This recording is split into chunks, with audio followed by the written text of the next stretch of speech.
یہ رہیں گی: کعبہ کی فضیلت، کعبہ کے اسماء اور معانی، کعبہ کتنی بار تعمیر ہوا، کعبہ کا طواف اینٹی کلاک وائز کیوں کیا جاتا ہے، خانہ کعبہ میں 360 بت نہیں تھے، خانہ کعبہ پہ چڑھاوے اور تحائف، اور وہ آدمی کی جو سپیس میں نماز پڑھنا چاہتا ہے جیسے ایسٹرونٹ، وہ کس طرف رخ کرے گا۔ یہ ہماری آج کی جزیات رہیں گی۔ کعبہ کا تذکرہ جو ہے یہ بائبل کے اندر بھی ہے۔ بائبل میں حضور صلی اللہ علیہ وآلہ وسلم اور آپ سے تعلق والی تمام جو صفات ہیں، واقعات ہیں یا مقامات ہیں، ان کے معانی کو ہر ایڈیشن کے اندر یہ لوگ بدلتے رہتے ہیں۔ تو آپ یہ سوچیں کہ جب اپنی زبان انگلش میں لکھے ہوئے الفاظ کی تشریح بدلتے ہیں تو اصلی میں کلمات کی کتنی تبدیلی کی ہوگی۔ تو یہ اس کو کہیں اور لے جائیں گے، اگلے 5 7 10 سال کے بعد اسی کو کہیں اور لے جائیں گے، تو یہ چینج کرتے رہتے ہیں، لیکن پھر بھی کہیں نہ کہیں وہ چوری پکڑی جاتی۔ اب کعبہ کا تذکرہ سنیے ذرا۔ سام باب نمبر 84، نشان نمبر 4 5 6 آپ کو پڑھنا ہے۔ تو آپ کو لفظ بکا ملے گا بائبل کے اندر۔ داؤد علیہ السلام کیا کہتے ہیں ذرا سنیے۔ ابھی تک بیت المقدس نہیں بنا، کیوں؟ داؤد علیہ السلام نے تو بنایا ہی نہیں ہے، وہ تو حضرت سلیمان علیہ السلام نے بنایا۔ تفسیر کے لیے 157 نمبر سٹوری جو ہے وہ سن لیجیے۔ تو اب داؤد علیہ السلام جو کہہ رہے ہیں وہ کسی ایسے گھر کے بارے میں کہہ رہے ہیں کہ جو ان سے پہلے بنایا گیا ہے اور بڑا عظیم ہے۔ Happy are those dwelling in your house, اتنی مشکل انگلش نہیں ہے۔ They still keep on praising you. اللہ پاک سے کہہ رہے ہیں passing along through the valley of Bakka. They turn into a spring itself.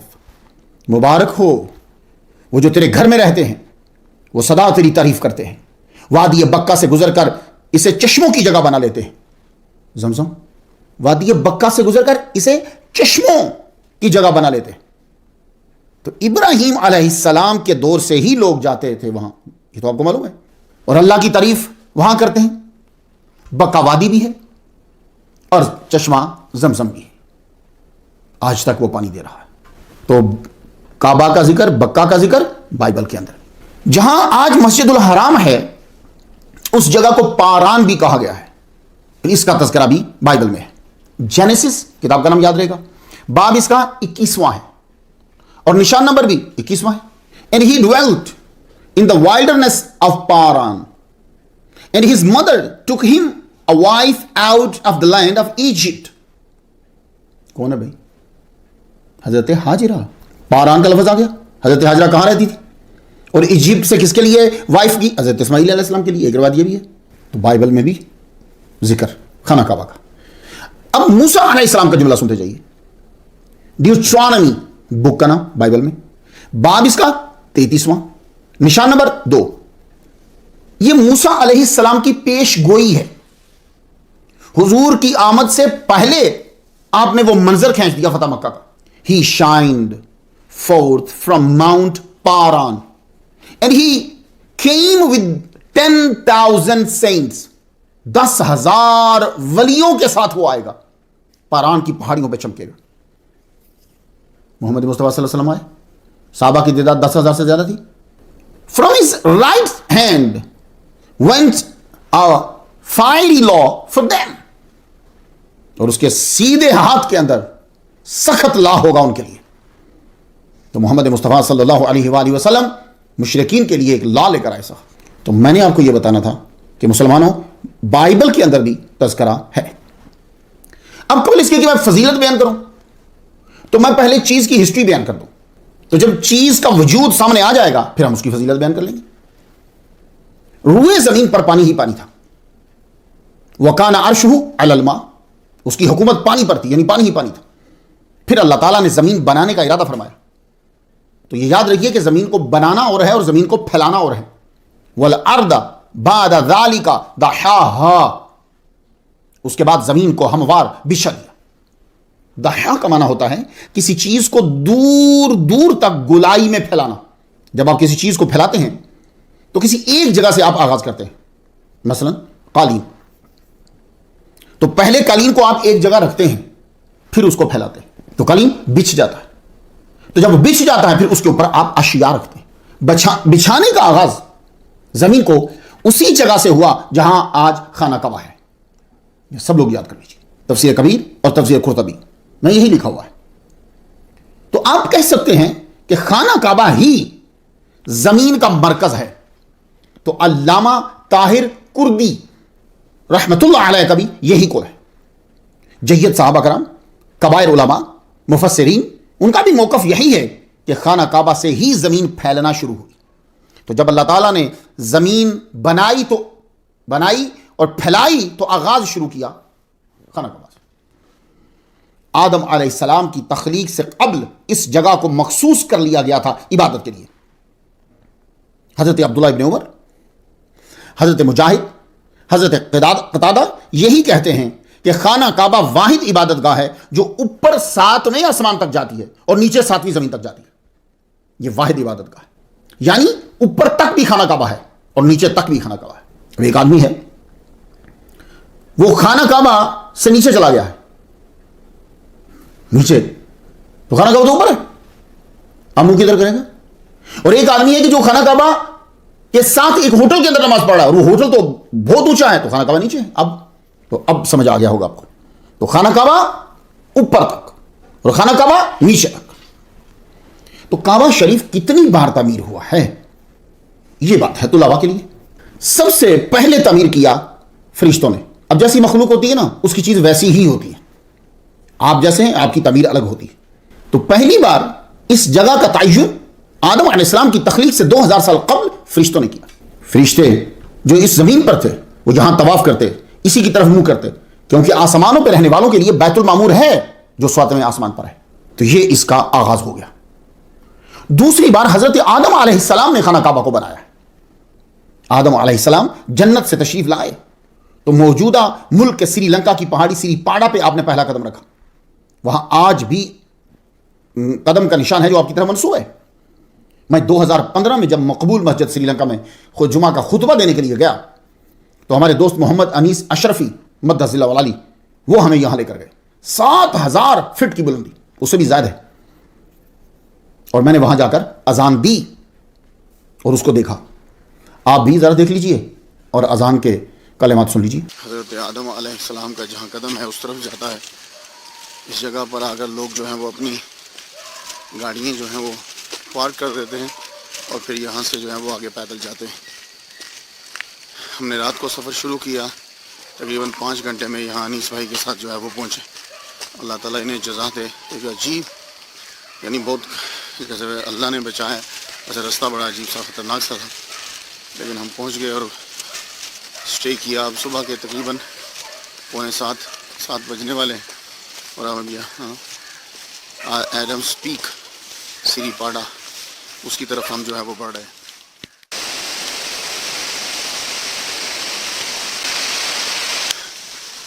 یہ سیڑھیاں ہیں, رستے میں جگہ جگہ سٹاپ بنائے ہوئے. ایسا لگتا ہے کہ جیسے یہ سب سے بڑی جو ہے نا, یہ اس سے اونچی چوٹی جو ہے نا, مجھے تو کچھ نظر نہیں آ رہا. 5 گھنٹے کے قریب جو ہے وہ مجھے لگ گئے یہاں آتے ہوئے. یہاں جو ہے بڈھسٹ نے بھی, زیادہ تر بڈھسٹ کا قبضہ ہے. ابھی میری اس ماں کے ساتھ جو ہے نا وہ گفتگو ہوئی ہو, اور وہ کہ ان کا قبضہ بڈھسٹ کا ہے, اس لیے انہی کی ساری چیزیں. اللہ اللہ اکبر, اللہ اکبر, اشہدو لا الہ الا اللہ, اشہدو لا الہ الا اللہ, اشہدو ان محمد رسول اللہ, اشہدو ان محمد رسول اللہ, حی علی الصلاۃ, حی علی الصلاۃ, حی علی الفلاح, حی علی الفلاح, اللہ اکبر, اللہ اکبر, لا الہ الا.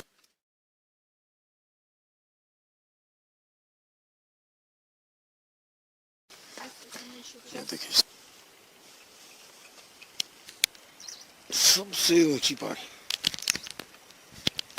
تو یہاں حضرت آدم علیہ السلام اترے. اللہ سے عرض کی, یا اللہ یہاں بیت المعمور والا ماحول نہیں ہے.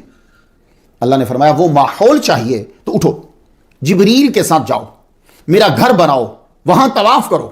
تو آپ سری لنکا سے چل پڑے, اس جگہ پہنچے جو زمین کا مرکز, فرشتوں کی توجہ گاہ, اور نور بیت المعمور سے سیدھا اس جگہ پہ آ رہا تھا. وہاں عرفات میں آدم علیہ السلام کی اماں حوا سے بھی ملاقات ہو گئی. اس لیے اس کو عرفات کہتے ہیں۔ ایک روایت یہ بھی ہے کہ آدم علیہ السلام جو نازل ہوئے ہیں، آئے ہیں جنت سے، وہ خانہ کعبہ کی جگہ پر آئے ہیں۔ علامہ ازرقی مکی رحمت اللہ علیہ، انہوں نے اخبار و مکہ صفحہ 76 پہ لکھا ہے کہ آدم علیہ السلام پہلے سیدھا خانہ کعبہ کی زمین پر آئے ہیں، اس کے بعد ہند سندھ میں گئے۔ بہرحال پہلے جہاں بھی آئے، ہمیں تو یہ گفتگو کرنا ہے کہ آدم علیہ السلام خانہ کعبہ کے پاس پہنچے، جبریل علیہ السلام آپ کے ساتھ تھے۔ جبریل علیہ السلام نے پر مارا، 7ویں زمین کے نیچے تک گڑھا کھود دی، یہاں کے پر میں پہاڑی بڑی نیچے تک کھود دی۔ پھر اس بنیاد کو بھرنے کے لیے 5 پہاڑوں کے پتھر لیے گئے، ایک ایک پتھر اتنا بڑا ہوتا تھا کہ 30 جوان لگے تو اٹھایا جائے۔ پھر آدم علیہ السلام نے اس گھر کو نظر آنے والا بنایا، جب وہ پتھر ڈال کے پر کر دیا، کیا بنیاد بن گئی۔ اب آدم علیہ السلام نے مٹی لے کر اس گھر کو بنایا۔ حضرت ابن عباس رضی اللہ تعالیٰ عنہ کی ایک روایت ملی ہے، فَكَانَ أَوَّلُ مَنْ أَسَّسَ الْبَيْتَ وَصَلَّ فِيهِ وَطَافَ بِهِ آدَمُ حَتَّى بَعَثَ اللَّهُ الطُّوفَانَ، کہ سب سے پہلے جس نے البیت خانہ کعبہ کو بنایا ہے اور اس میں نماز پڑھی ہے اور اس کا طواف کیا ہے، وہ آدم علیہ السلام ہیں۔ حتیٰ بعث اللہ، یہاں تک کہ اللہ تعالیٰ نے پھر طوفان نوح کے وقت اس کو اٹھا لیا۔ آدم علیہ السلام کے بعد پھر حضرت شیث علیہ السلام کا نام بھی آتا ہے کعبہ بنانے میں۔ شیث علیہ السلام کے بعد حضرت ابراہیم علیہ السلام اور حضرت اسماعیل علیہ السلام نے اسے بنایا۔ آپ ہی کا زمزم پہ قبضہ تھا، اسماعیل علیہ السلام کا اور آپ کی والدہ، اور وہی اللہ کے گھر کے ساتھ ہی رہتے تھے۔ تفصیل کے لیے آپ میری سٹوری جو حضرت اسماعیل علیہ السلام پہ ہے وہ ضرور سنیے۔ حضرت اسماعیل علیہ السلام اور حضرت ہاجرہ 5 دن ہوئے آپ کو وہاں رہتے ہوئے، تو ایک قبیلہ جس کا نام جرہم ہے وہ عرفات میں ٹھہرے ہوئے تھے، ان کے 2 اونٹ گم گئے۔ انہوں نے اپنے 2 بندوں کو بھیجا کہ جاؤ جا کے اونٹ تلاش کر کے لاؤ۔ وہ اونٹ تلاش کرتے کرتے کرتے کرتے اس جگہ پہ پہنچ کے جہاں خانہ کعبہ ہے۔ انہوں نے ایک پرندے کو دور سے اڑتا ہوا دیکھا تھا، وہ پرندہ پانی پہ گزارا کرتا۔ بڑے پریشان ہوئے کہ یہاں تو پانی تھا ہی نہیں اور ہم تو یہاں سے باہر گزرے ہیں۔ تو یہ آگے بڑھتے بڑھتے جب قریب ہوئے تو دیکھا حضرت ہاجرہ، ان کا بچہ، یہ جلدی سے واپس گئے، پانی ان کے پاس ختم ہو چکا تھا۔ واپس دوڑے اور جا کر خبر دی کہ ایک فیملی ہے اور ان کے پاس پانی ہے۔ یہ یمنی لوگ تھے، قحطانیہ کی شاخ، جو ہم سے تعلق رکھتے تھے۔ یہ تو اس علاقے کے چپے چپے سے واقف تھے، تو سارے تیزی سے دوڑے کہ یہ کون سی فیملی ہے۔ وہاں آئے تو دیکھا حضرت ہاجرہ رضی اللہ تعالیٰ عنہ نے اپنا تعارف کروایا۔ ابراہیم علیہ السلام کو جانتے تھے، ورنہ جناب بھی پورے قبیلے والے بچہ اٹھا کے لے جاتے۔ تو حضرت ہاجرہ سے وہ عرض کرنے لگے کہ ہم یہاں 1 ہفتہ رکنا چاہتے ہیں، اس کے بدلے میں ہم آپ کو 10 بکریاں دیں گے، آپ ہمیں یہاں رکنے کی اجازت دیجیے۔ تو 10 بکریاں آپ نے لی، فرمایا پانی پہ ہمارا قبضہ ہوگا۔ وقت گزرتا گیا، یہ آتے جاتے رہے، پھر یہ مستقل وہی رہنے لگے۔ اسماعیل علیہ السلام جوان ہو چکے تھے، انہوں نے اسی قبیلے کے سردار کی بیٹی سے شادی کر لی، تو قوم امالکہ جو تھی انہوں نے قبضہ کر لیا، زبردستی اقتدار جو ہے ان سے چھین لیا۔ تو امالکہ نے پھر کعبہ کی جو ہے وہ تعمیر کی۔ پھر ایک دور آیا کہ قبیلہ جرہم کی پاور بڑھ گئی، کیونکہ اسماعیل علیہ السلام کا یہ سسرال ہو گیا، بچوں کا ننہال ہو گیا، تو جرہم نے امالکہ سے اقتدار چھین لیا۔ اب جرہم کے پاس اقتدار آ گیا، تو جرہم کے دور میں پانی کے نالے سے اتنا پانی آیا کہ وہ گھر میں داخل ہو گیا، عمارت گر گئی۔ تو قبیلہ جرہم نے پھر حضرت ابراہیم علیہ السلام کی بنیادوں پر ہی اس گھر کو بنایا۔ سنتے جا رہے ہیں آپ؟ اب پہلے وجود سن لیجئے، پھر فضیلت ہم بیان کریں گے۔ قبیلہ جرہم کا اقتدار 300 سال تک رہا۔ انہوں نے معاہدے کی خلاف ورزی کی، بنو اسماعیل سے انہوں نے معاہدہ کیا تھا لیکن خلاف ورزی کی۔ جرہم کا اقتدار بڑا تو اقتدار کا نشہ بھی بڑا، نشہ اترا ہی نہیں، اور یہ نشہ سنبھالا ہی نہیں گیا۔ یہ کعبے کا مال کھانے لگے، زائرین کو تنگ کرنے لگے، بیت اللہ شریف کی نظر و نیاز ذاتی تصرف میں لے آئے۔ تو مداد بن عمر جرہمی نے بڑا سمجھایا ان کو، ان کی رشتہ داری تھی بنو اسماعیل سے، وہ تو آپ جانتے ہی، اور یہ کعبہ کے متولی تھے۔ بڑا سمجھایا قوم کو، مگر وہ نہ مانی تو آپ غلاف کعبہ، خزانہ کعبہ، قلعہ دار تلواریں، 2 سونے کے ہرن زمزم کے کنویں میں دفنا کے یمن چلے گئے۔ اب بنو خزا جو تھا انہوں نے جرہم کو شکست دے دی، مکہ سے نکال دیا، تو کعبہ کی تولیت جو ہے وہ اپنے ہاتھ میں لے لی۔ قبیلہ جرہم نے اقتدار چھینا تھا، واپس بنو اسماعیل کے پاس پھر آ گیا۔ وقت گزرتا گیا، پھر ایک مشہور نام ابھرتا ہے قصی بن کلاب۔ یہ حضور صلی اللہ علیہ وآلہ وسلم کے پردادا کے دادا تھے، انہوں نے خانہ کعبہ کی آج سر نو تعمیر کی۔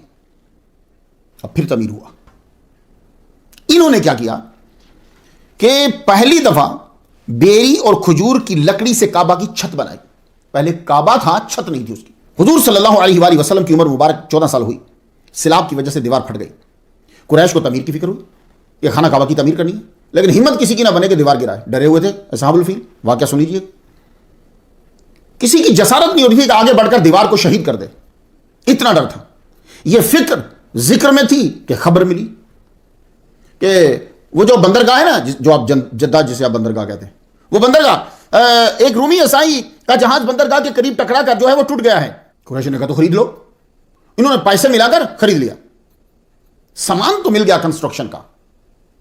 بات پھر وہی تھی کہ شہید کون کرے, تو کوئی آگے نہ بڑھا. تو پھر حضرت خالد بن ولید رضی اللہ تعالیٰ عنہ جو ہیں, ان کے ابا ولید بن مغیرہ نے ہمت کی, لیکن اس سے پہلے رب کی بارگاہ میں عرض کیا, اللہ ہم گھر کو اچھا بنانے کے لیے شہید کر رہے ہیں. پھر شہید کر دیا. تو بنیادوں سے خانہ کعبہ بلند کیا, اس کو ذرا اونچا رکھا تاکہ پانی جو ہے وہ گھر میں داخلہ ہو. دہلیز جو ہے وہ بلند کر دی.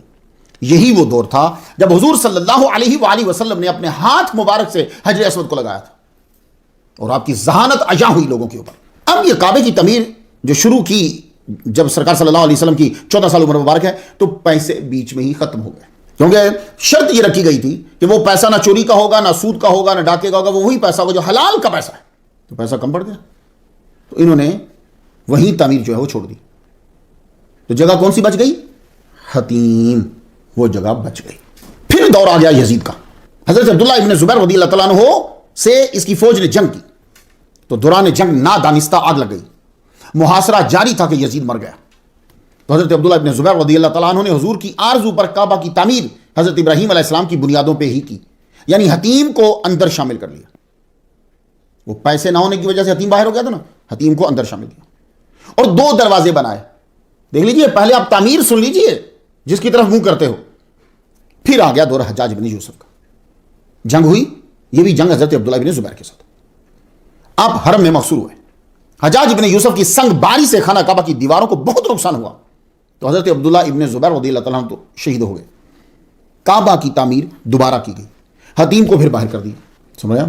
اب پھر حتیم باہر, یعنی اس کو آپ یہ کہہ سکتے ہیں کہ وہی نقشہ آج تک میں. پھر امام مالک بن انس رضی اللہ تعالیٰ نے فتویٰ جاری فرمایا کہ خانہ کعبہ کی تعمیر اب نہیں بدلی جائے گی, کیونکہ یہ بادشاہوں کے ہاتھوں کا کھلونا بن جائے گا. بھائی وہ آیا اس نے حتیم باہر نکال دیا, وہ آیا اس نے حتیم داخل کر لیا, وہ آیا حتیم باہر نکال دیا, بند. ہاں البتہ تزئین کر سکتے ہو, اس کی خوبصورتی میں اضافہ کر سکتے ہو. 960 میں سلطان سلیمان نے کعبہ کی چھت بدلوا دی. 1039 ہجری میں سخت سیلاب آیا, پانی 2-2 میٹر جو ہے وہ دیواروں پہ اوپر آ گیا. مشرقی اور شمالی دیواریں شہید ہو گئی, تو سلطان مراد چہارم نے ان کو دوبارہ تعمیر کروایا. سنتے جا رہے ہیں آپ؟ یہ بہت ہی مختصر آپ کو ہسٹری بتائی ہے کہ کتنی بار کعبہ کی میجر تعمیر ہوئی. ویسے چھوٹی موٹی مرمت وغیرہ تو ہوتی رہتی ہے. 1417 ہجری میں ایک میجر کام ہوا. پتھروں کے درمیان قدیم مسالہ تھا, پرانا مسالہ, اینٹ جوڑتے نا, تو پرانا مسالہ تھا, وہ نکال کر جدید مشینوں سے نیا مضبوط مسالہ جو ہے وہ ڈالا گیا. کچھ پتھر مبارک جو ہے وہ نوکیلے تھے, اور یہ کام رات کو خفیہ طور پہ ہوتا تھا. وہ مٹی, وہ کنکر, وہ جو چیزیں وہ پتھر کے حصے نکلتے تھے, وہ ٹھیکیدار کوئی چھپا لے تو چھپا لے. تو کچھ پتھر مبارک نوکیلے تھے, انہیں کاٹ کے برابر کیا گیا. تو اللہ تعالیٰ نے مجھے بھی اس کا ایک چھوٹا سا حصہ جو ہے وہ عطا فرمایا. یہ جو تبرکات ہیں ان کے بارے میں ہمارے سید زعیم الدین جو ہیں ان کی بہت تحقیق ہے, بہت تحقیق کر رہے ہیں, کیونکہ آج کل تبرکات میں فراڈ بھی بہت زیادہ ہوتا ہے. میں کینیڈا گیا تھا, تو میرے دوست ہیں, انہوں نے کہا کہ اصل میں ان کے رشتہ دار کوئی اندر کام کرتے تھے, تو یہ اندر سے وہ پھر اس کو برابر کرتے تھے. برابر کرنے کے لیے تو پھر یہ ایک حصہ جو ہے ہمیں بھی اللہ تعالیٰ نے عطا فرما دیا. چھت کو صحیح کیا, ستونوں کو مضبوط کیا, اور یہ سارا کام بن لادن کمپنی کے حصے میں آیا. یہ خانہ کعبہ کی میں نے آپ کو ہسٹری بتا دی کہ یہ اس دور کے اندر اس کو بنایا گیا ہے. خانہ کعبہ پر چڑھاوے بھی چڑھائے جاتے تھے, اس کی نظر کی جاتی تھی. میں چڑھاوے اس لیے کہتا کہ آپ کو سمجھ میں آ جائے. خانہ کعبہ کی طرف تحائف بھیجے جاتے تھے. اب یہ سننا بھی بڑا ضروری ہے آپ کو. حضرت عبد المطلب جو دادا ہیں, سونے کے ہرن ملنے پر کعبہ کی نظر کر دیا آپ نے. اس کو ہرن بھی پڑھ سکتے ہیں, ہرن بھی پڑھ سکتے ہیں. تو ہرن 2 سونے کے تھے, وہ آپ نے کعبہ کی نظر کر دیا, چڑھاوا چڑھا دیا. حضرت عمر رضی اللہ تعالیٰ عنہ کے دور میں فتح مدائن ہوئی نا, آپ کو معلوم ہے کہ بہت سونا آیا. تو 2 سونے کے ہلال آئے تھے چاند, وہ بھی آپ نے خانہ کعبہ کی نظر کر دیے, وہاں لٹکا دیے گئے. عبد الملک بن مروان نے سونے کا میزاب پرنالا جسے آپ کہتے ہیں میزاب نظر کیا. ولید بن عبد الملک نے 36,000 دینار دیے میزاب اور ستونوں کے لیے. صفاح عباسی خلیفہ نے زمرد کی بنی ہی پیالی ایک رکابی وہ نظر کی اور وہ اندر لٹکا دی گئی. خلیفہ امین بن ہارون الرشید نے 18,000 دینار خانہ کعبہ کی نظر کی ہے. سونے کے پترے جو ہیں وہ بنا کر دروازوں پہ لگائے جائیں. خلیفہ مامون الرشید نے ایک سونے کی بڑی زنجیر میں بڑا سا یاقوت کعبہ کی نظر کیا, وہ کعبہ پہ آویزاں کیا گیا. خلیفہ متوکل کا دور آیا تو اس نے کعبہ کے کونوں پہ سونے کے پترے جو ہیں وہ لگائے. چوکھٹ چاندی کی لگوائی. مقام ابراہیم کے گرد چاندی سے گھیرا بنوایا. سونے کا کلس جس میں قیمتی موتی, یاقوت, زمرد وغیرہ جڑے ہوئے تھے چڑھاوا دیا, نظر کی خانہ کعبہ کی اور وہ کعبہ کے دروازے پہ لٹکا دیا گیا. خلیفہ معتصم باللہ, اس کا نام ابو اسحاق محمد ہے, اس نے 1000 مسکال سونے کا بنا ہوا قفل تالا کعبہ کے دروازے پہ دیا. خلیفہ المقتدر باللہ, اس کا نام ابو الفضل جعفر بن احمد المعتدد ہے, کعبہ کے ستونوں پہ سونے کے پترے چڑھا دیے. تو میں آپ کو یہ بتانا چاہتا ہوں کہ میجر تعمیر اور اس کی آرائش و تزئین دونوں بتایا میں نے آپ کو. تو ہر بادشاہ وہ اپنے دور کے اندر کچھ نہ کچھ چڑھاوا ضرور چڑھاتا تھا خانہ کعبہ کے اوپر. لیکن کمال ہے کہ اس دور کے لوگ جو ہیں وہ یہ شور نہیں مچاتے تھے کہ غریب کی لڑکی کی شادی کر دیں, دوپٹے لے دیتے. وہ یہ نہیں کہتے, وہ خود ہی غریب کی شادی کروا دیتے تھے اور دوپٹے بھی لے کے دے دیتے تھے. کیوں؟ وہ یہ جانتے تھے یہ اسلام کا شعار ہے, اس کو خوبصورت بناؤ, لوگوں کی نظر میں اور معزز اور بلند بناؤ, اسے اور خوبصورت بناؤ. اپنے نبی کی عزت, خانہ کعبہ کی عزت, اسلام کی عزت لوگوں کی نظر میں واضح کرنے کے لیے یہ اسراف نہیں ہوتا. خرچ کرو اس کو. تو غریب کی لڑکی کی شادی اور دوپٹے جب 1 لاکھ کا سیلر لے رہے ہوتے ہیں اس وقت یاد کیا کریں, جب گاڑی لے رہے ہوتے ہیں اس وقت یاد کیا کریں, نہ کہ جب محمد مصطفیٰ صلی اللہ علیہ وآلہ وسلم کی عزت اور ناموس کے لیے لگایا جا رہا ہوتا تھا اس وقت غریب کی بیٹی کو یاد نہیں کیا کریں. یہ اشیاء آتی رہتی تھی, عقیدت کا اظہار ہوتا رہتا تھا. پھر مجاور چوری کرنے لگ گئے, پیسے بٹورنے لگ گئے بہانے سے. آہستہ آہستہ یہ کہہ کر چوری کرنے لگ گئے کہ کعبہ کو کیا ضرورت ہے, یہ وہی لوگ ہیں نا غریب کی بیٹی کی شادی کر دینا 12 ربیع نور کو. تو یہاں تک میں نے طلباء سے یہ شیئر کیا ہے کہ کعبہ کی تاریخ کیا ہے اور اس پہ چڑھاوے جو چڑھائے جاتے تھے. اب آ جائیے کعبہ کی فضیلت. یہ جب ہم پڑھ لیں گے پھر اور لطف آئے گا وہاں جانے کا. تو میں آپ کو کعبہ کی فضیلت جو ہے وہ اس کی اسما سے بھی واضح کروں گا. اب تیار ہو جائیے یاد کرنے کے لیے. ایک ہے شہر مکہ کی فضیلت اور ایک ہے صرف خانہ کعبہ کی فضیلت. دونوں الگ الگ ہیں. اگر دیکھا جائے تو مکہ شہر کی فضیلت بھی خانہ کعبہ کی ہی وجہ سے ہے. تو خانہ کعبہ چونکہ حضرت ابراہیم علیہ السلام کے دور سے آ رہا ہے تو خانہ کعبہ کی وجہ سے اس کی فضیلت بڑھ رہی ہے.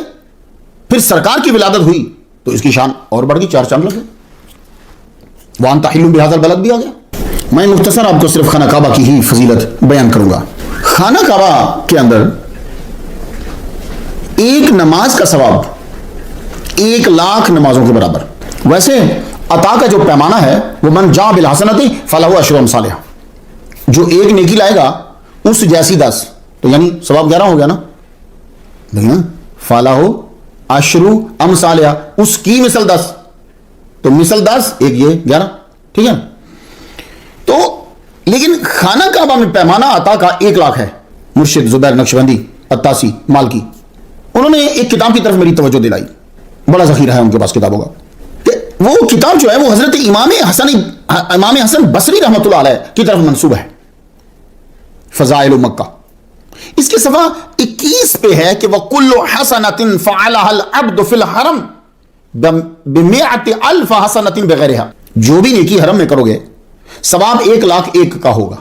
1 لاکھ 1 یعنی نماز پڑھی تو ایک نماز 1 لاکھ 1 نماز کا ثواب. ایک روزہ رکھا تو 1 لاکھ 1 روزے کا ثواب.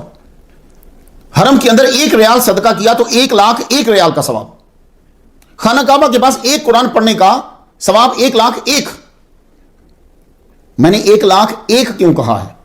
اس لیے کہ اس کتاب میں بغیر ہا لکھا ہے، یعنی وہ چھوڑ کے اس کے علاوہ 1 لاکھ ہے، تو میں اس لیے 1 لاکھ ہی کہہ رہا ہوں۔ خانہ کعبہ پہ رب تعالیٰ کی خاص رحمت کی نظر ہوتی ہے۔ ابن عباس رضی اللہ تعالیٰ عنہ فرماتے ہیں کہ حضور صلی اللہ علیہ وآلہ وسلم نے فرمایا ینزل اللہ تعالی کل یوم 100 رحمت، اللہ تعالیٰ ہر دن 100 بار نظر رحمت فرماتا ہے۔ 60 منها للطائفین، 60 اس میں سے ان کے لیے ہوتی ہیں جو طواف کرنے والے ہیں، سبحان اللہ۔ اور وَعِشْرُونَ 20 اس میں سے لِأَهْلِ مکہ تھا، مکہ کے لیے، وَعِشْرُونَ منها، اور 20 اس میں سے لِسَائِرِ النَّاسِ جو ارد گرد علاقے میں۔ کچھ بات سمجھ میں آ رہی ہے آپ کے؟ حضرت علی رضی اللہ تعالیٰ عنہ فرماتے ہیں کہ زمین میں محبوب ٹکڑا خانہ کعبہ اور اس کا گرد ہے۔ حضرت ابن عمر رضی اللہ تعالیٰ عنہ فرماتے ہیں اللہ نے کلام میں سے قرآن کو پسند کیا، شہروں میں سے حرم کو پسند کیا، حرم سے مسجد حرام کو پسند کیا، اور مسجد حرام میں سے بھی کعبہ کی جگہ کو پسند کیا، سبحان اللہ۔ سب سے پہلے اللہ تعالیٰ ان پہ نظر رحمت فرماتا ہے جو کعبہ کی حدود میں ہوتے ہیں، پھر جو نماز کے لیے کھڑا ہوتا ہے تو اللہ فرماتا ہے بخشا، جو طواف کر رہا ہوتا ہے اللہ فرماتا ہے بخشا، اور جو محبت سے ٹکٹکی لگا کر خانہ کعبہ کو دیکھ رہا ہوتا ہے اللہ فرماتا ہے بخشا۔ تو فرشتے اس پہ عرض کرتے ہیں یا اللہ اب تو وہی بچے ہیں جو یہاں سو رہے ہیں، تو اللہ فرماتا ہے ان کو بھی شامل کر لو، ان کو بھی بخشا، سبحان اللہ۔ یہ ہے خانہ کعبہ کی فضیلت۔ کعبہ کی توہین تباہی کا موجب ہے۔ ابو داؤد شریف میں یہ حدیث آپ کو مل جائے گی، ابن ماجہ میں اور مشکات میں بھی ہے۔ ترجمہ کیا ہے کہ جب تک میری امت اس عزت والے گھر کی تعظیم کرتی رہے گی خیر پہ رہے گی، جب بے حرمتی کرے گی ہلاک ہوگی۔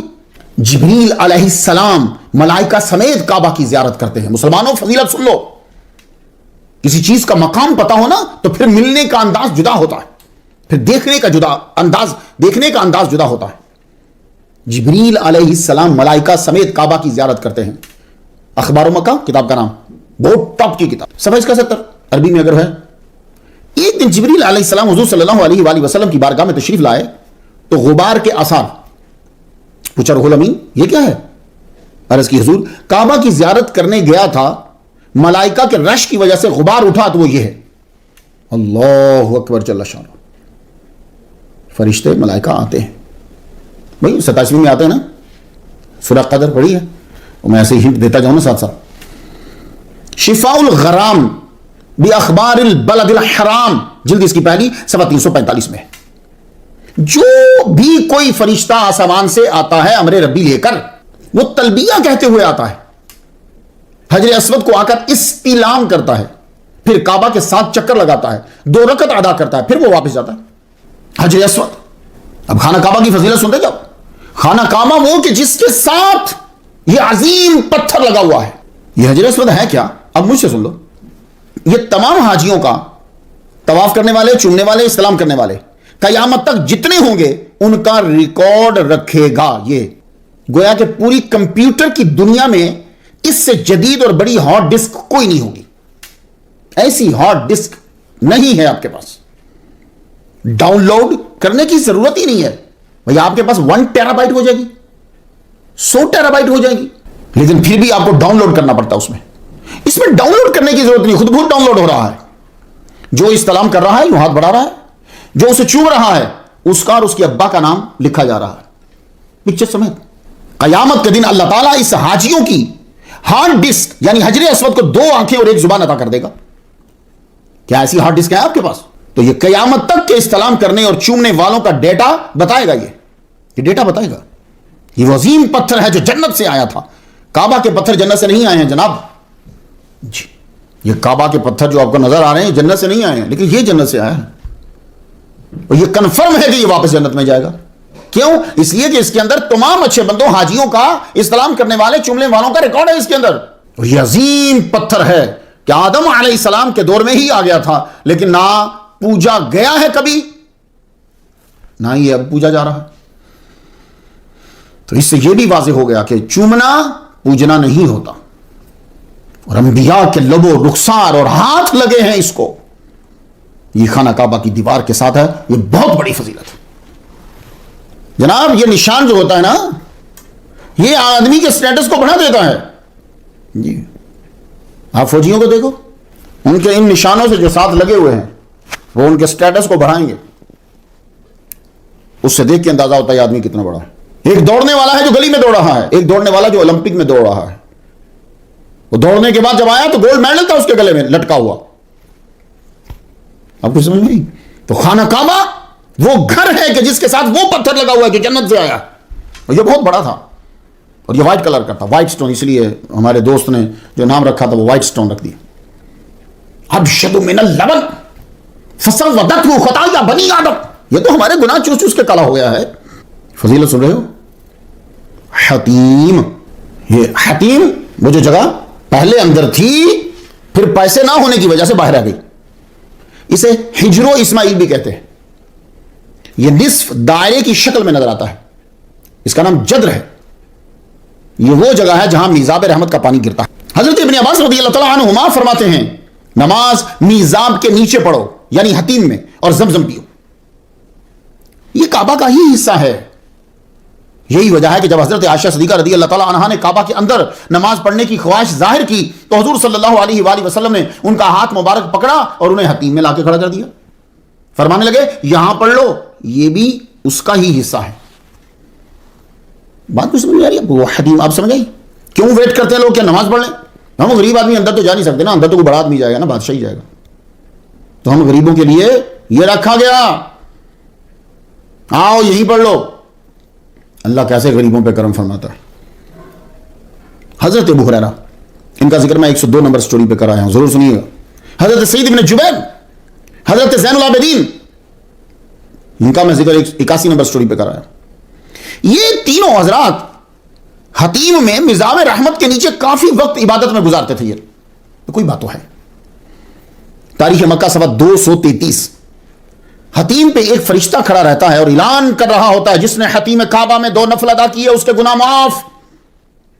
تو اس لیے آپ لوگ کھڑے رہتے, یار ہم 2 نفل پڑھ لینے دو. یہاں پاس ہی حضرت اسماعیل علیہ السلام اپنی بکریوں کو رکھتے تھے, یہ جو حتیم ہے نا, اور یہاں ہی حضرت حاجرہ اور حضرت اسماعیل علیہ السلام کی قبور بنی. پھر بعد میں خانہ کعبہ کے چاروں کونے ارکان کہلواتے ہیں. ارکان طلباء آپ غور سے سنا کریں, چاروں کونے ارکان کہلواتے ہیں. حجر اسود, رکن عراقی, رکن شامی, رکن یمانی, ہوگی, یہ چاروں کونے ارکان کہلواتے ہیں. اب خانہ کعبہ کی فضیلت, خانہ کعبہ کا ایک حصہ ملتزم ہے, ویسے اسے ملتزم بھی بولتے ہیں. مشہور یہی ہے کہ الملتزم ما بین الرکن والباب, کہ ملتزم وہ حصہ ہے جو رکن اور باب کے درمیان ہے, دروازے کے درمیان ہے. یہ 6 فٹ کا حصہ ہے, یہاں دعائیں قبول ہوتی ہیں. اس لیے آپ نے لوگوں کو دیکھا چمٹ کے لپٹ کے رو رہے ہوتے ہیں. یہاں موقع ملے آپ کو تو لپٹ جاؤ, سینہ لگا دو اس کے اوپر, چہرہ لگا دو اس کے اوپر, دونوں ہاتھ اور ہتھیلیاں بچھا دو اس کے اوپر اور دعا مانگو. امام شافعی رحمۃ اللہ فرماتے ہیں کہ وہ یوں کہ اللہم ان البیت بیتک ولا عبد عبدک, یہ گھر تیرا گھر ہے اور یہ جو نوکر ہے کھڑا ہے جو, یہ تیرا غلام ہے. رو رو کے دعا مانگے, یہاں مانگی ہوئی دعا قبول ہوتی ہے. فضیلت سن رہے ہیں آپ لوگ؟ ایک ایک چیز کا نام یاد کر لیجئے. اب جب جائیے تو پھر ایک وجدانی کیفیت آ رہی ہو, معلوم ہو کہ میں کہاں کھڑا ہوں.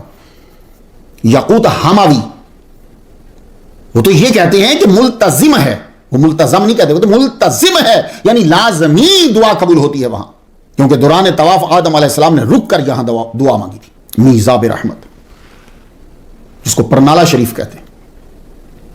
بارش ہوتی ہے تو چھت مبارک کا پانی اس کے ذریعے سے حتیم میں گرتا ہے. حضرت عثمان غنی رضی اللہ تعالیٰ عنہ فرماتے تھے جنت کا دروازہ یہاں ہے, وہ جو پرنالہ شریف ہے اس کے نہیں, جنت کا دروازہ یہاں ہے.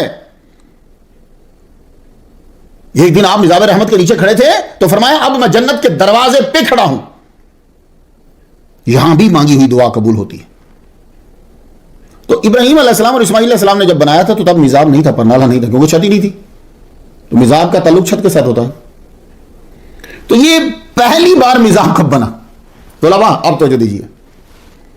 تو پہلی بار جب پرنالہ شریف کا بنا, پہلی بار اس وقت بنا ہوگا کہ جب قریش نے چھت بنائی. اب چھت بھی اگر صرف شاخوں سے ہے تو وہ تو پانی سیدھا نیچے چلا جاتا ہے. یہ اسی وقت بنا ہوگا جب چھت جو ہے وہ سولڈ بنی ہوگی, کہ جس میں سے پانی نیچے نہیں جاتا بلکہ اس کو باہر نکلنے کا راستہ چاہیے. تو سب سے پہلے میزاب رحمت لکڑی کا بنایا گیا, اس کے بعد پھر رواج چل پڑا کوئی چاندی سونا دونوں کا استعمال، کبھی ایک کا استعمال کبھی دونوں کا استعمال ہوتا ہے. اب آپ دیکھیں تو سونے کا بنا ہوا ہے. اب تو خیر اس کے اوپر نام بھی لکھا ہوتا ہے بادشاہ کا. رکن یمانی یہ بھی ایک حصہ ہے خانہ کعبہ کا. جو مکہ کے جنوب میں ہو اسے یمنی بول دیتے ہیں، یمنن، اور جو شمال کی طرف اسے شامی بولتے ہیں. یہ رکن یمانی جو ہے یہاں 70 فرشتے مقرر ہیں جو یہاں پہنچ کر یہ دعا مانگتا ہے، اللہم انی اسألک العفو والعافیۃ فی الدنیا والآخرہ ربنا آتنا فی الدنیا حسنۃ وفی الآخرۃ حسنۃ وقنا عذاب النار. تو یہ 70 فرشتے خاص اسی جگہ پہ ہو گئے تھے، آمین. اس لیے آپ نے یاد کیجیے جن جن لوگوں نے عمرہ یا حج کیا ہے تو اسی جگہ پہ پہنچتے ہوئے آواز بلند ہو جاتی ہے، وہ یہی ہوتی ہے. حجر اسود رکن یمانی کو چھونے سے گناہ صاف ہو جاتے ہیں. اللہ اکبر جل شانہ. اگر بے شک چھونا حجر اسود کو اور رکن یمانی کو چھونا یہ خطاؤں کو معاف کرتا ہے، خطاؤں کو مٹا دیتا ہے. اور اگر آپ چھو نہیں سکتے، رش ہوتا ہے بہت زیادہ بھائی، آپ چھو نہیں سکتے تو دونوں ہاتھوں کو یوں کریں، یوں کر کے یوں چوم لیں. شرک نہیں ہوگا. وہ انگوٹھی چومنے میں وہ مسئلہ ہے. حالانکہ بات تو دونوں کی ایک جیسی ہے، لیکن اب مرضی ان کی بھائی ہم بیان کریں گے تو پھر کبرائیت ہو جائے گی. تو یوں کر کے آپ یوں چوم لیں تصور رکھ کے.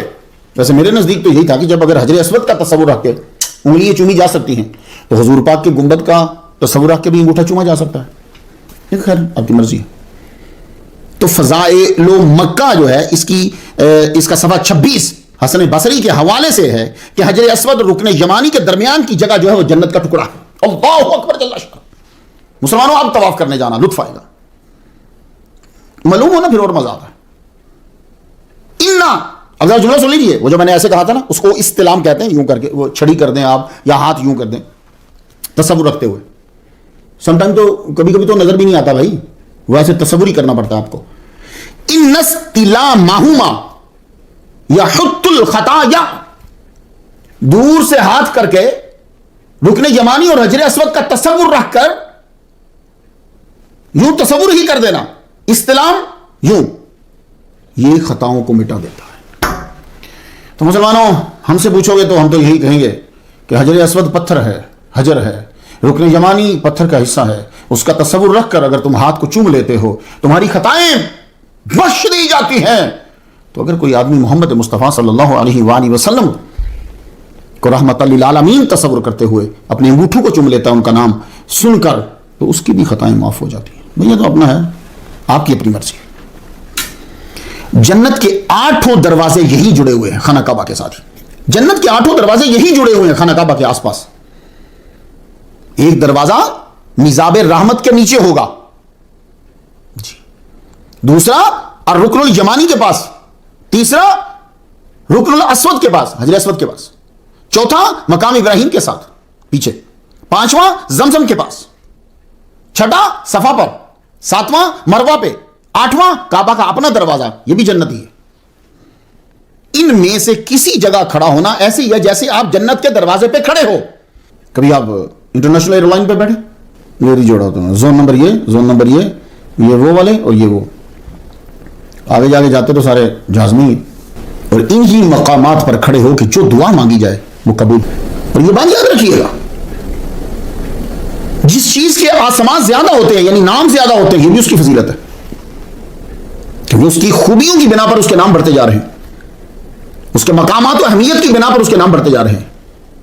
تو خانہ کعبہ کو جب اس نقطہ نظر سے دیکھو گے تو خانہ کعبہ کی فضیلت اس کے ناموں سے بھی واضح ہوتی ہے. اس کا نام کعبہ ہے.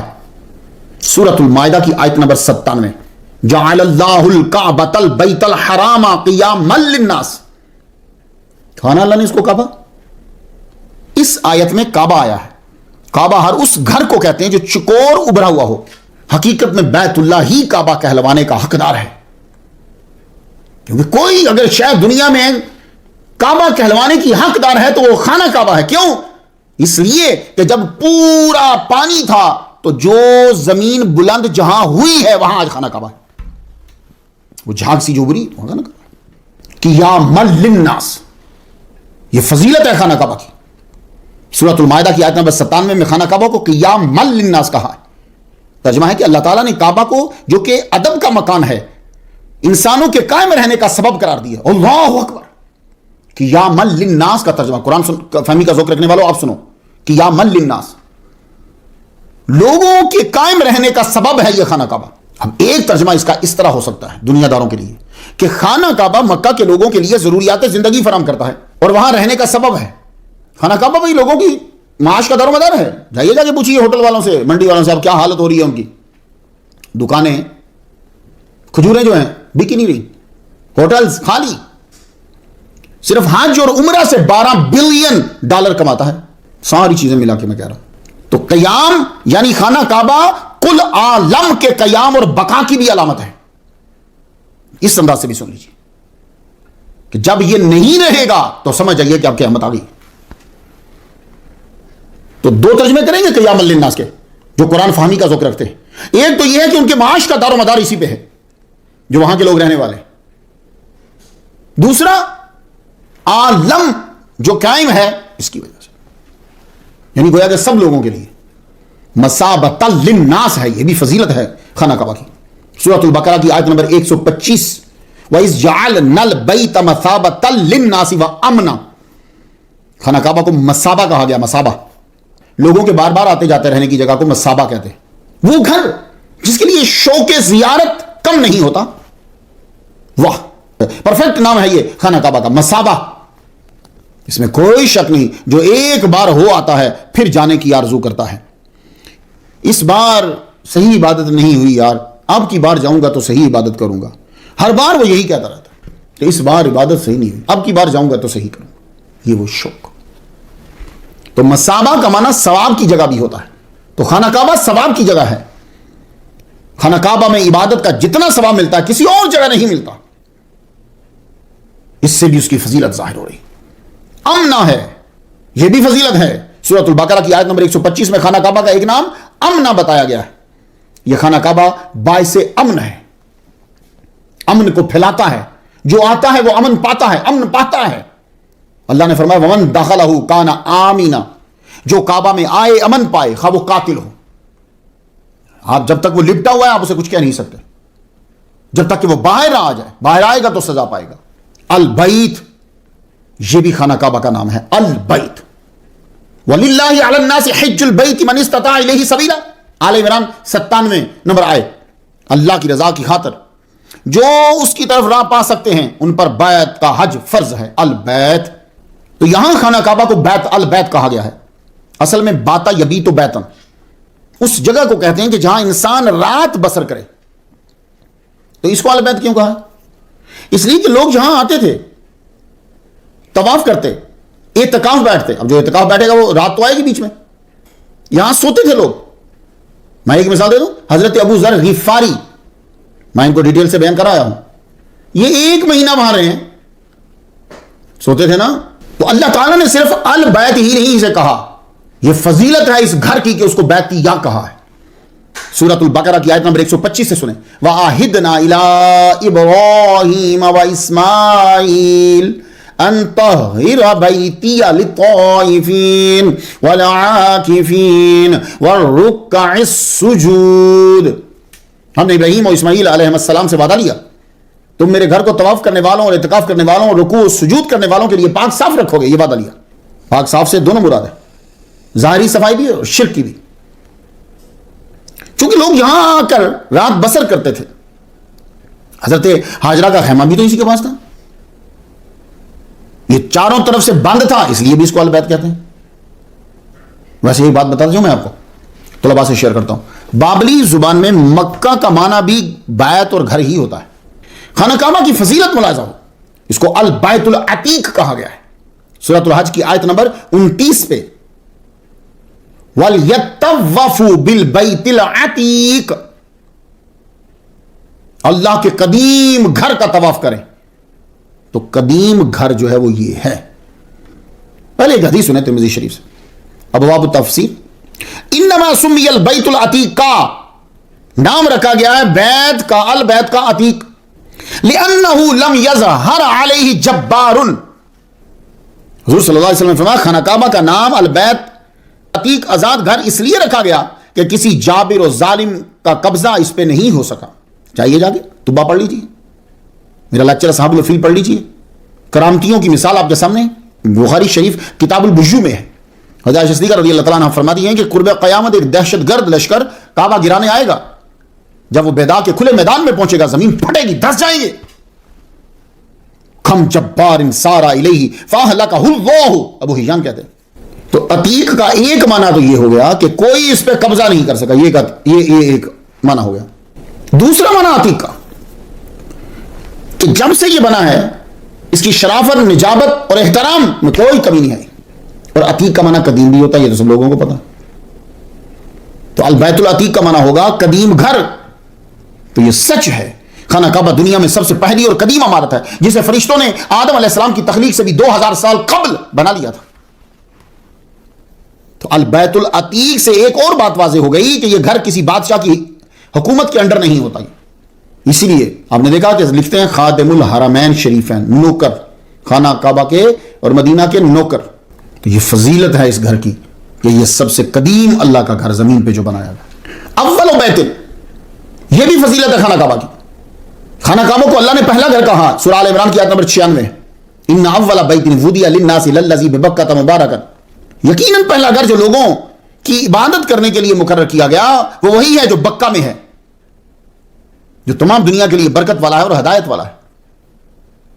پہلا گھر سے مراد صرف گھر لیں تو بھی ٹھیک ہے, کیونکہ آدم علیہ السلام نے اس چار دیواری کو بنایا اللہ کی رضا کے لیے, اور آپ سے پہلے کوئی انسان تھا ہی نہیں.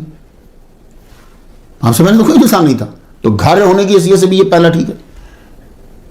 اور اس سے مراد پہلا عبادت خانہ بھی ہو سکتا ہے, وہ لیں وہ بھی ٹھیک. جیسا کہ شارحین نے کہا ہے کہ ان المراد بالبیت بیت العبادہ. آپ غور کریں تو یہ معلوم ہوگا کہ یہاں یہ نہیں بتایا جا رہا کہ پہلا مکان کون سا ہے تو دوسرا مکان کون سا ہے, یہ نہیں بتایا جا رہا.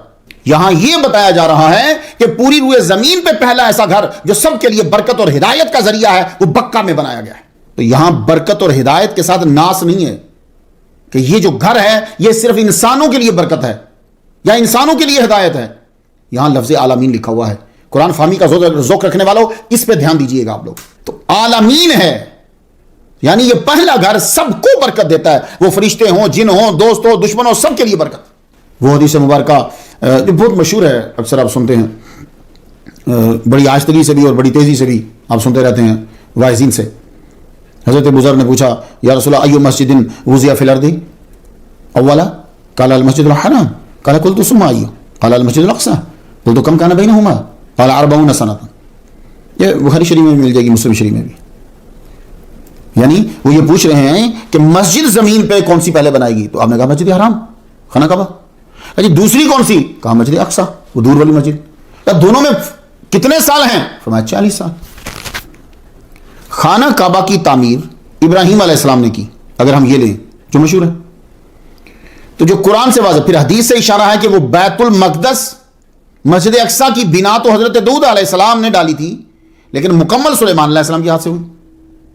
یہ تو پتہ ہے واضح آپ کے, خانہ کعبہ حضرت ابراہیم علیہ السلام نے بنا دیا, لیکن بیت المقدس داؤد علیہ السلام نے بنایا نہیں ہے, بنیاد ڈالی تھی. آپ جا کے سٹوری سن لیجیے, اس میں تفصیل ہوگی. آگے سلیمان علیہ السلام نے اس کو بنایا ہے, ٹھیک ہے. تو بھائی ابراہیم علیہ السلام اور سلیمان علیہ السلام کے بیچ میں تو 1000 سال سے بھی زائد کا فاصلہ ہے, 40 سال تو نہیں بنتے. اب 40 سال کی روایت کو بالکل صحیح ماننا ہے تو تشریح یہی کرنی پڑے گی کہ آدم علیہ السلام نے اللہ کے حکم سے خانہ کعبہ بنایا, پھر اس کے بعد 40 سال بعد آپ نے بیت المقدس میں جا کر گھر بنایا, کیونکہ آپ کو معلوم تھا کہ میری اولاد یہاں بھی آئے گی, کیونکہ داؤد علیہ السلام کو آپ نے اپنی زندگی دی تھی نا 40 سال کی. بھائی کچھ بات یاد ہے طلباء, آپ سے شیئر کر رہا ہوں, بندوں سے نہیں. تو آدم علیہ السلام کو داؤد علیہ السلام کا تو پتا تھا نا, 40 سال زندگی دی تھی آپ نے. تو جب بیٹے داؤد علیہ السلام کا پتا ہے تو یہ بھی تو پتا ہوگا کہ داؤد علیہ السلام کہاں گھر بنائیں گے. تو 40 سال کی اگر یہ حدیث صحیح ماننا ہے تو پھر آپ کو یہ بات ماننا پڑے گی کہ آدم علیہ السلام نے پہلے یہاں گھر بنایا, تو یہ گھر بنانے کے بعد آپ نے اس کے 40 سال کے بعد جا کر داؤد علیہ السلام نے جہاں گھر بنانا تھا وہاں جا کے گھر بنایا. یہی وجہ ہے کہ آدم علیہ السلام کے بارے میں ایک روایت یہ ملتی ہے کہ انہوں نے سب کو یہ وصیت کی تھی کہ جب تم جا رہے ہو تو میرا جسد انور بھی اٹھا لینا. تو ان کا جسد انور بیت المقدس میں نوح علیہ السلام خود لے کر گئے. تو ابراہیم علیہ السلام نے انہی بنیادوں کو بلند کیا تھا جو ان کے والد آدم علیہ السلام. سلیمان علیہ السلام نے بھی انہی بنیادوں کو بلند کر آگے بڑھایا جو ان کے والد داؤد علیہ السلام بنا گئے تھے, اور آگے وہ بھی آدم علیہ السلام سے ہی چلتا رہا. تو پہلے انسان نے زمین پہ آ کر جو پہلا گھر بنایا ہے وہ اللہ کا گھر تھا, بکہ. بکہ، یہ بکہ شہر کا نام نہیں ہے. حضرت علی سے منقول ہے کہ بکہ صرف بیت اللہ شریف ہے، اس کے علاوہ سارا مکہ ہے. موجم البلدان 8ویں کی جلد صفحہ 134 پہ ہے کہ یہی وجہ ہے کہ طواف حرم ہی کے اندر ہوتا ہے، باہر نہیں، کیونکہ باہر کا علاقہ مکہ کہلواتا ہے. یہ بکہ ہے. ابو عبیدہ فرماتے ہیں بکتن بطن مکہ. ابراہیم ناخی رحمۃ اللہ علیہ فرماتے ہیں بکہ خانہ کعبہ کی جگہ کا نام ہے، اور مکہ یہ علاقہ ہے، ٹاؤن ہے، کریا ہے جو باہر کا ہے. حضرت اکرمہ کا بھی یہی قول ہے کہ بکہ بیت والی جگہ اور شہر مکہ. تو آپ معنی پہ بھی غور کریں تو یہ میری طرف آپ آئیں گے اگر آپ معنی پہ غور کرتے ہیں. بکہ کا معنی کیا ہوتا ہے؟ ازدحام، کراؤڈ، یہ بکہ کا معنی ہے. اور گردنوں کا جھکنا، یہ بکہ کا معنی ہے. یہ کعبہ کے ساتھ خاص ہے کیونکہ گردنیں آپ کی جھک جاتی ہیں کعبہ کے آگے. بڑوں بڑوں کی گردنیں جھک گئیں کعبہ کے آگے، ہاتھیوں کی گردنیں جھک گئیں کعبہ کے آگے، تو اس کو بکہ کہتے ہیں. تو مکہ کسے کہتے ہیں؟ جہاں پانی کم ہو. مکہ کا معنی ہوتا ہے سمیت مکہ لقلت مائہا. مکہ کا نام مکہ اس لیے رکھا گیا لقلت مائہا، پانی کی کمی کی وجہ سے. تو بکہ میں تو پانی کی کمی نہیں ہے، آج تک وہ چشمہ نہیں کر رہا، وہاں کہیں کی کمی ہے. تو مکہ اور ہے، بکہ اور ہے. بکہ وہ جگہ ہے جہاں آج خانہ کعبہ ہے. اللہ اکبر. تو بکہ میں تو زمزم ہے، لاکھوں پیتے ہیں، پی رہے ہیں، پیئیں گے. تو معلوم ہوا کہ بکہ اور مکہ میں فرق ہے. بکہ خانہ کعبہ کی جگہ اور مکہ باہر کا علاقہ. اور یہ بھی بتاتا جاؤں کہ بابلی زبان کے لحاظ سے مکہ بھی خانہ کعبہ کا ہی نام ہے، کیونکہ اس زبان کے اندر مکہ کا معنی بھی گھر ہی ہوتا ہے. تو 1800 قبل مسیح قوم مالکہ نے زمزم اور خانہ کعبہ کی وجہ سے اس علاقے کا نام جو ہے وہ مکہ رکھ دیا تھا. خانہ کعبہ کی فضیلت المسجد الحرام، سورۃ البقرہ آیت نمبر 144. بھائی لوگ گھر بناتے ہیں، 4 دیواریاں بناتے ہیں، مگر خدا کی طرف سے تو کوئی نام نہیں آتا. ابراہیم علیہ السلام نے یہ گھر اللہ کا بنایا، خدا کی طرف سے نام آیا المسجد الحرام. اب آیا سنتے جائیے سورہ بقرہ آیت نمبر 144 فولی وجہک شطر المسجد الحرام. اللہ اکبر جل شانہ. آپ اپنا منہ مبارک مسجد حرام کی طرف پھیر لیں. اب مسجد کا مطلب تو آپ سب لوگ جانتے ہو، حرام کا مطلب کیا ہوتا ہے یہ بتانا ہے آپ کو، طلباء سے شیئر کرنا ہے کہ مسجد تو مطلب ہے، حرام کیا ہے؟ تو حرام کا ایک معنی واجب ہوتا ہے. وحرام علی قریۃ، کیا مطلب ہوگا؟ واجب علیہا. حرام کا معنی ضد الحلال بھی ہوتا ہے، جو حلال کی ضد ہے وہ بھی. اور حرام خانہ کعبہ کے ساتھ آیا تو اس کا معنی ہوا وہ مسجد جس کی تعظیم مومنین پر واجب ہے. اللہ اکبر جل شانہ. بات سمجھ گئے؟ حرام کی خانہ کعبہ کی فضیلت کہ اس گھر کو صرف گھر نہیں کہا، پہلے تو البیت کہا، پھر البیت المحرم کہا. سورہ ابراہیم کی آیت نمبر 37 میں خانہ کعبہ کو بیت محرم کہا گیا ہے. حضرت ابراہیم علیہ السلام نے حضرت ہاجرہ اور حضرت اسماعیل علیہ السلام کو جس جگہ چھوڑا وہاں کوئی سبزہ نہیں تھا، پانی نہیں تھا، مگر ایک مقدس گھر کی چھپی ہوئی بنیادیں تھیں. تفصیل کے لیے 163 نمبر سٹوری ضرور سنی. اب ٹائم نہیں اتنا ہوتا نا کہ ساری چیزیں پھر بیان کریں. تو قرآن مجید کیا بیان کرتا ہے جب ابراہیم علیہ السلام انہیں چھوڑے تھے؟ ربنا انی اسکنت من ذریتی بواد غیر ذی زرع عند بیتک المحرم. تو بھئی جب خانہ کعبہ کی عمارت تو تب بنی ہے جب اسماعیل علیہ السلام 14-15 سال سے بڑے ہوئے ہیں. تو یہ جب چھوڑ کے جا رہے ہیں تب تو وہ دودھ پیتے ہیں. تو بیتک المحرم کیوں کہا؟ معلوم ہوا کہ بنیادیں تھیں اور آپ جانتے تھے، اور یہ ایک الہامی منصوبہ تھا، باقی سب سٹوریز ہیں. اس لیے البیت بیتک المحرم کا یہ عزت ہے، یہ فضیلت ہے. خانہ کعبہ کا ایک نام قبلہ ہے. سورۃ البقرہ کی آیت نمبر 144 سے سنیں فَلَنُوَلِّيَنَّكَ قِبْلَةً تَرْضَاهَا. آ گیا نا خانہ کعبہ کا نام قبلہ.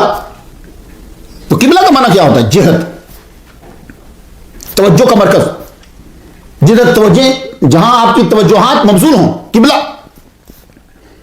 تو خانہ کعبہ کو قبلہ اس لیے کہتے ہیں لأن المسلمین یتجہون الیہا فی صلواتہم، کیونکہ مسلمان جو ہیں وہ متوجہ ہوتے ہیں اپنی نمازوں میں اس کی طرف، اس لیے اس کو قبلہ کہتے ہیں. خانہ کعبہ کو الدوار بھی کہتے ہیں. تو خانہ کعبہ کا ایک نام الدوار بھی ہوا. المعجم الوسیط کتاب یاد رہے گی. اس کو الدوار اس لیے کہتے ہیں کہ اس کے گرد مسلمان چکر لگاتا ہے. محمد بن مکرم بن علی جمال الدین ان کا یہ مشہور ہے ابن منظور کے نام سے، کہیں جا کر آتا ہے منظور تو لیکن یہ ابن منظور کے نام سے مشہور، یہ صاحب لسان العرب ہیں، یہ لسان العرب کتاب کا نام ہے۔ انہوں نے ابن سیدہ، سین زیر یا اور دال ہے، چونکہ زیر زبر نہیں ہوتی نا تو ایسا نہ ہو کہ طلبہ اس کو سیدہ پڑھ جائیں، ابن سیدہ یاد رہے گا۔ اصل میں ان کا نام جو ہے وہ علی بن اسماعیل ہے، ان سے نقل کیا انہوں نے۔ ان الدوار من اسماء البیت الحرام، یہ دوار جو ہے یہ خانہ کعبہ کے ناموں میں سے ایک نام ہے، یہ صرف وہی ہے کہ چکر لگانا عبادت ہے۔ اعلیٰ حضرت عظیم البرکت الشام رضا خان بریلوی رحمۃ اللہ علیہ نے سختی سے منع کیا ہے کسی قبر کا طواف کرنا۔ قادس ابو الولید محمد بن عبداللہ بن احمد ازرقی المکی، اگر آپ خانہ کعبہ کے بارے میں پڑھنا چاہتے ہیں نا تو یہ کتاب میں ریکمینڈ کروں گا طلباء کے لیے، عربی میں ہے، مزہ آئے گا آپ کو پڑھنے کا۔ یہ مجاور تھے نا، وہی رہے، لکھی انہوں نے 250 ہجری میں فوت ہوئے ہیں۔ یہ کون سی جا رہی ہے؟ 1443، 250 ہجری میں فوت ہوئے۔ تو اخبار و مکہ، یہ مکہ میں ہی پیدا ہوئے تھے، مجاور ہے، مکہ کی تاریخ کو یہ بہتر جانتے ہیں۔ انہوں نے کعبہ کا ایک نام قادسن تحریر کیا ہے، وکان البیت یدعا قادسن، کعبہ کو قادسن پکارا جاتا تھا کیونکہ لأنہا تطہر من الذنوب، وجہ یہ ہے کہ جو طواف کرتا ہے خانہ کعبہ کا، یہ خانہ کعبہ اس کے گناہوں کو صاف کر دے۔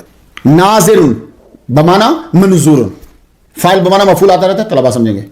تو خانہ کعبہ کا ایک نام ناظر ہی ہے، علامہ ازرقی رحمۃ اللہ بیان کرتے ہیں وَيُدْعَى نَاظِرٌ وَسُمِّيَتِ الْكَعْبَةُ بِذَلِكَ لِأَنَّهُ يُنْظَرُ إِلَيْهَا الْهَدْيُ، اسے ناظر، اس میں فاعل بمانا مفعول منظور اس لیے کہتے ہیں کہ یہاں بادشاہ اپنے تحائف بھیجا کرتے تھے، تو میں آپ کو بتا چکا ہوں کہ چڑھاوے چڑھاتے تھے۔ تو مسلمانوں، خانہ کعبہ کے ناموں کے اندر بھی خانہ کعبہ کی وسیلت ہے۔ خانہ کعبہ قادسن ہے، کیوں؟ خانہ کعبہ جو ہے وہ گناہوں سے تمہیں پاک کرتا ہے، یہ قادسن ہے۔ خانہ کعبہ کا طواف کیا جاتا ہے، نسائی شریف سے حدیث سنتے جائیں، مسند امام احمد میں بھی ہے کہ انما الطواف صلاۃ، وہ طواف جو ہے وہ صلاۃ کی مثل ہے۔ فاذا طفتم فاقلوا الکلام، اور جب طواف کر رہے ہو تو پھر کلام کم کرو۔ ترمذی شریف میں حدیث مبارک حضرت عباس رضی اللہ تعالیٰ عنہ سے ان نبی صلی اللہ علیہ وسلم قال الطواف حول البیت مثل الصلاۃ، کعبے کا طواف کرنا ایسے ہی ہے جیسے نماز پڑھنا ہے۔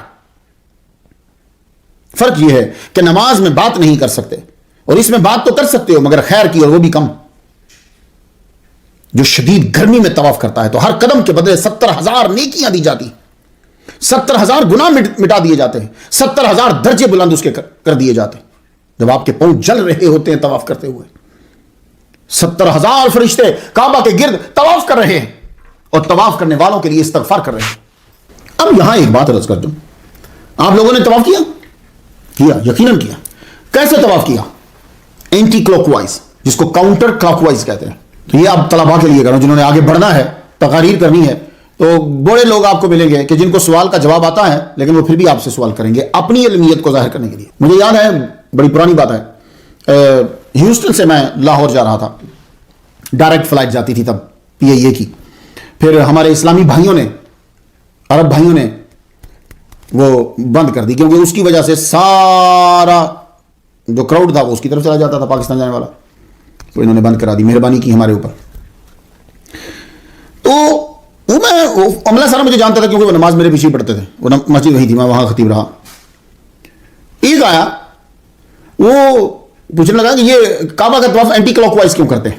تو اب آپ بھی ذرا سن لیجیے، پہلے یہ سمجھ لیجیے کہ یہ کلوک وائز اور اینٹی کلوک وائز کیا ہے۔ آپ وال کلاک کو دیکھیں، سامنے رکھیں وال کلاک، وہ جو دیوار کے اوپر آپ بڑی گھڑی، اس کو جب دیکھیں تو وہ یوں چلتی ہے، ٹھیک ہے؟ تو جدھر اس کے ہینڈز یعنی سوئیاں جا رہی ہیں وہ کلوک وائز ہے، تو اس طرح موومنٹ کو کلوک وائز کہتے ہیں، اور اس طرح کی موومنٹ کو اینٹی کلوک وائز کہتے ہیں، counter clock wise. Clock wise کی اینٹی کلوک کی سمجھ آتی ہے؟ اچھا، بہت سی اشیاء ہیں جو اینٹی کلوک وائز موو کرتی ہیں، ہمارا چاند، ہمارا سورج، ہماری زمین، ہمارے سولر میں 8 پلانٹ ہیں، مرکری، وینس، ارتھ، جوپیٹر، سٹرن، یورینس، نیپچون۔ وینس اور یورینس جو ہیں ان کے علاوہ سب اینٹی کلوک وائز موو کرتے ہیں۔ ونڈ مل، کبھی آپ نے دیکھی وہ جس سے بجلی پیدا کرتے ہیں، وہ وائٹ کلر کی بڑے بڑے اس کے پر ہوتے ہیں، وہ بھی اینٹی کلوک وائز موو کرتی ہے۔ یہ سیلنگ فین کبھی دیکھیے گا آپ کے گھر کے چھت پہ جو لگا ہوا، وہ سیلنگ فین بھی اینٹی کلوک وائز موو کرتا ہے۔